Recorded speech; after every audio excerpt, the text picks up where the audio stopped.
जब भी लोग कूटनीति के बारे में लिखते हैं, दुनिया में लिखते हैं, तो आप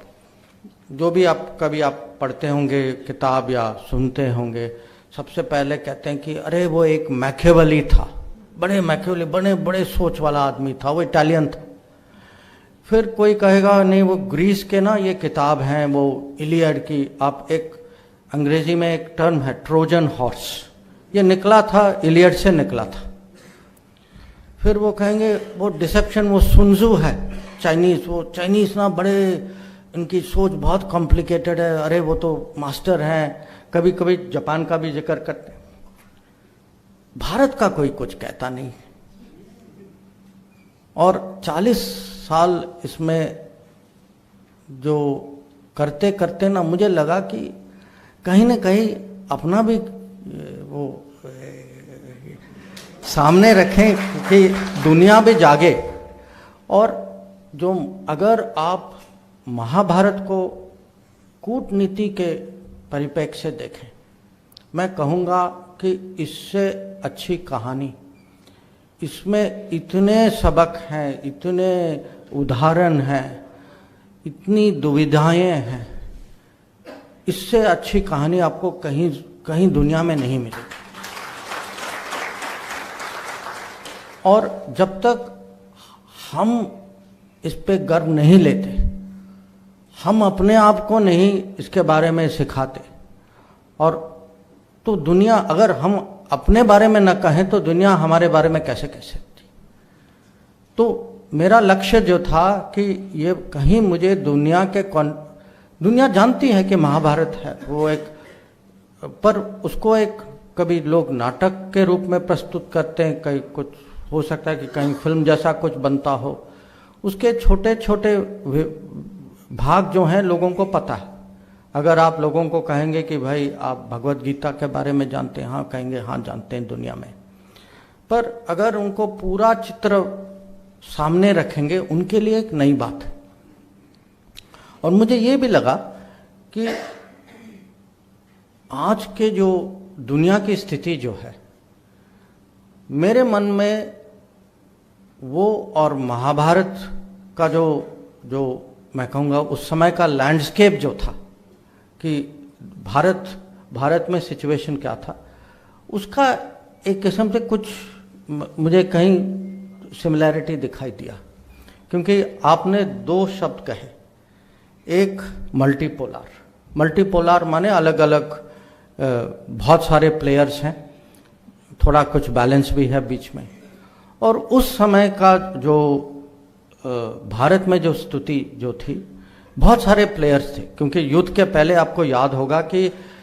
जो दो साइड जो थे, दोनों बहुत कोशिश कर रहे हैं कि हमारे साइड में कितने लोग, कितने बाकी जो राज्य जो हैं, कौन हमारे साइड में आएगा, कौन हमारे खिलाफ जाएगा। और दोनों कोशिश करते हैं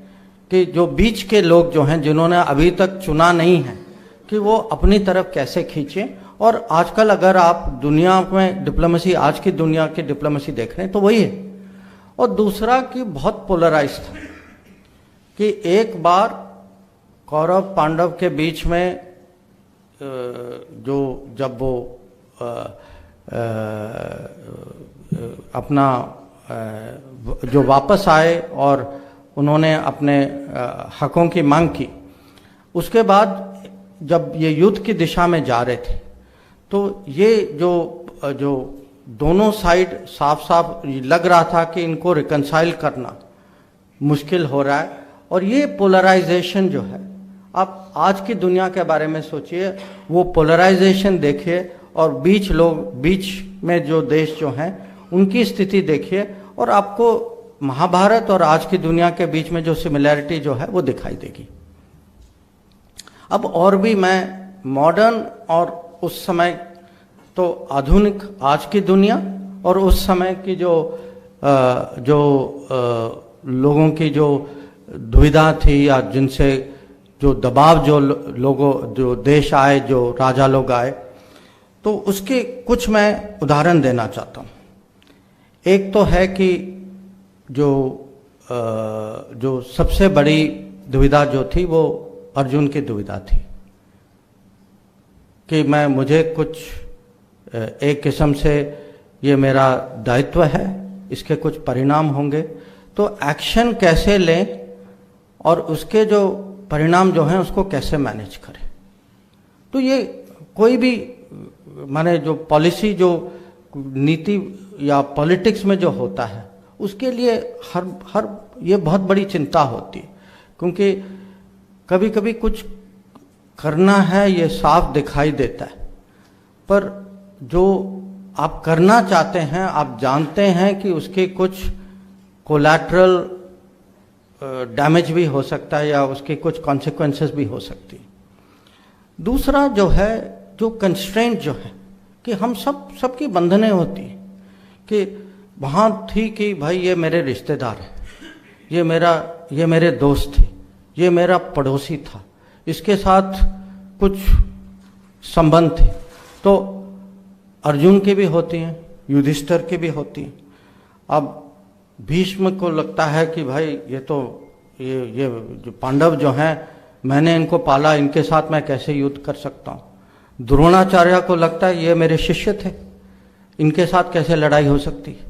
तो ये कंस्ट्रेंट सिचुएशन में आपको जब एक्शन लेना है तो ये भी एक सोचने की बात है। एक उदाहरण और देता हूं। कभी कभी लोग आपको ना, ये लोग भी हो सकते हैं, देश भी हो सकता है, कि प्रोवोक करते हैं बहुत, माने चिढ़ाते हैं, दबाव डालते हैं और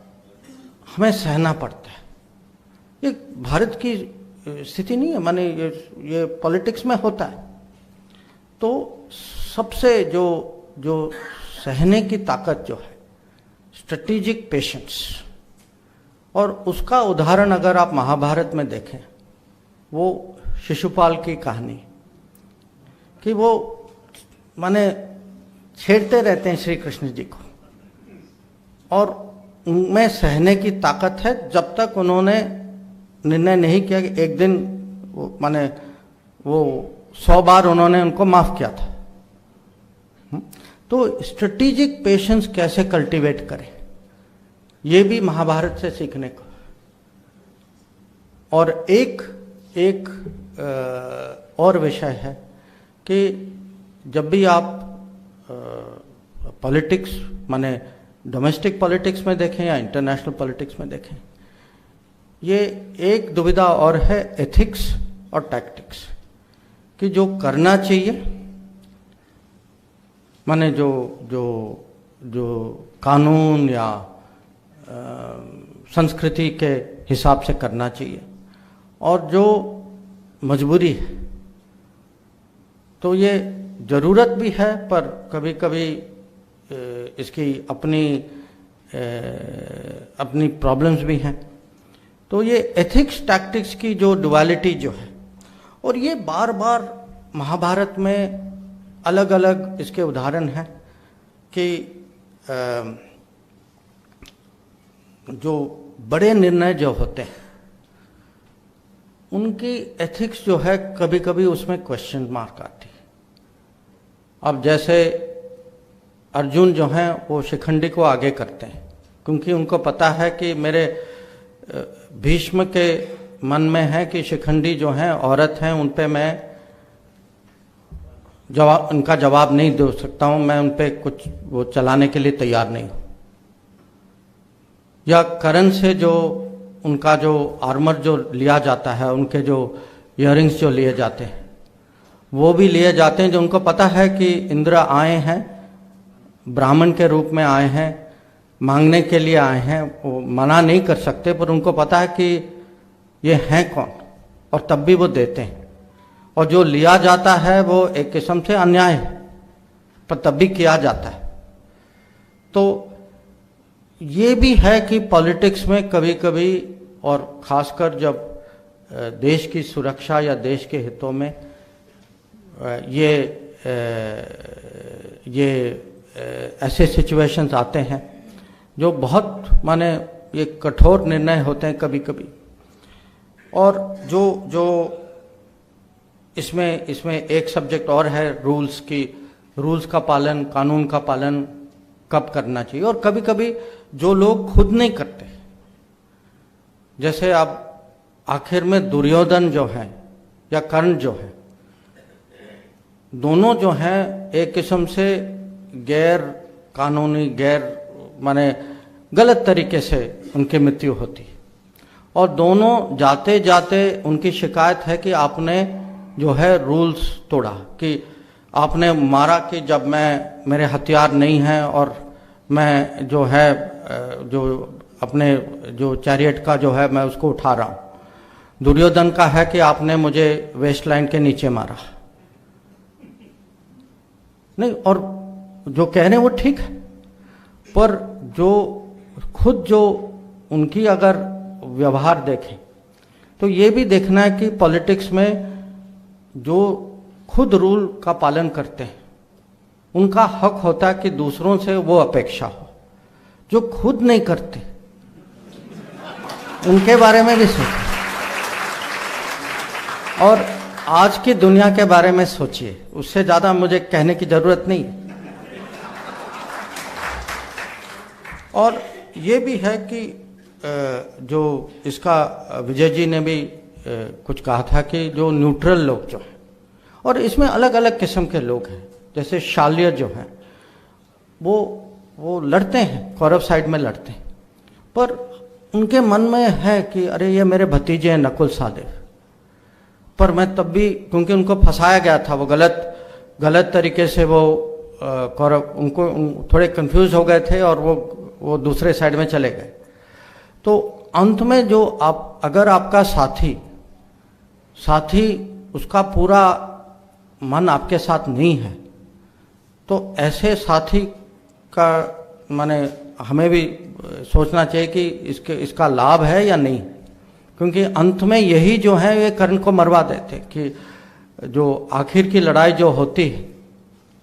ये उनके मन में वो कहीं ना कहीं वो कीड़ा डाल देते हैं कि भाई तुम अर्जुन के काबिल हो या नहीं हो, और जानबूझ के करते हैं क्योंकि इनसे मांगा जाता है कि भाई एक चीज तो करो हमारे लिए। तो या बलराम जैसे जो कि पूरे युद्ध में बाहर थे और फिर अंत में आते हैं और माने सबको ज्ञान देते हैं, और उस ज्ञान का कुछ फायदा तो होता नहीं है क्योंकि जो होना था वो हो चुका होता है। या रुक्मी है जो अपने आप को दोनों, पहले यहाँ जाते हैं फिर वहाँ से रिजेक्ट होकर दूसरी तरफ जाते हैं, और दोनों सोचते हैं कि उनकी अहम इतनी ज़्यादा है कि अंत में ना ये लेते हैं ना वो लेते हैं, तो वो एक राजा जो है वो बाहर रह जाता है लड़ाई से। तो जैसे मैंने कहा महाभारत से बहुत कुछ सीखने को है। ये भी है कि कभी कभी कोई ऐसा प्लेयर होता है जिसकी कमिटमेंट इतनी ज़्यादा होती है, माने उसके मन में एक ही लक्ष्य है कि आपको किसी तरीके से नुकसान पहुंचाना है। और महाभारत में ये सुषम होते हैं जो अर्जुन के पीछे पड़ जाते हैं, और क्योंकि उन्होंने अर्जुन को चुनौती दी, उस दिन अर्जुन को वहां जाना होता है, और इसीलिए अभिमन्यु की मृत्यु होती है कि कौरव का प्लान ये है कि अभिमन्यु को सुषम के चैलेंज से डाइवर्ट कर दो और फिर युधिष्ठिर को गिरफ्तार करने की कोशिश करो, और युधिष्ठिर को बचाने के लिए अभिमन्यु जाते हैं। तो आप देखिए कि कितना नुकसान सुषम ने अर्जुन को पहुंचाया, और उनकी पुरानी दुश्मनी थी। तो कभी कभी छोटे प्लेयर भी होते हैं, अगर उनकी एक ही एजेंडा है, एजेंडा ये है कि जो मुझे होगा परवाह नहीं, पर आपको मुझे नुकसान पहुंचाना, ऐसे भी प्लेयर होते, ये भी आप सोच लीजिए। और एक और सबक है महाभारत में, मुझे पता नहीं आपको ये जानकारी है या नहीं। पांडवों और कौरव के बीच में जो उनकी जो आर्मी जो थी उसका एक बैलेंस था, माने करीब 7-11 का बैलेंस था। पांडव 7 थे, उनकी स्ट्रेंथ 7 थी, इनकी 11 थी। तो आप ये देखिए कि जो छोटे प्लेयर हैं एक किस्म से, जो कमज़ोर साइड है, उन्होंने भी अपने रणनीति के कारण, अपने सोच के कारण, और उनके और भी कुछ गुण थे, उसके कारण ये कहानी ये भी है कि कभी कभी जो जो जो कम शक्तिशाली माने जाते हैं उनकी भी जीत हो सकती, और ये भी सोचने की बात है। और उसमें यह भी है कि जिनकी रेपुटेशन अच्छी होती, जो हो सकता है कि अगर आप इकोनॉमिक या पॉलिटिकल या मिलिट्री मेजरमेंट करें वो अलग बात है, बट जिनकी रेपुटेशन अच्छी होती है, जिनकी ब्रांडिंग अच्छी होती है, जिनके दोस्त होते हैं, जिनकी अंडरस्टैंडिंग होती है, जैसे आपने भी वही उदाहरण जो आपने दिया कि जब श्री कृष्ण पूछते हैं कि मैं अकेला बिना हथियार के आपके साथ आऊंगा या आप मेरी आर्मी ले लो, आप क्या चाहते हैं?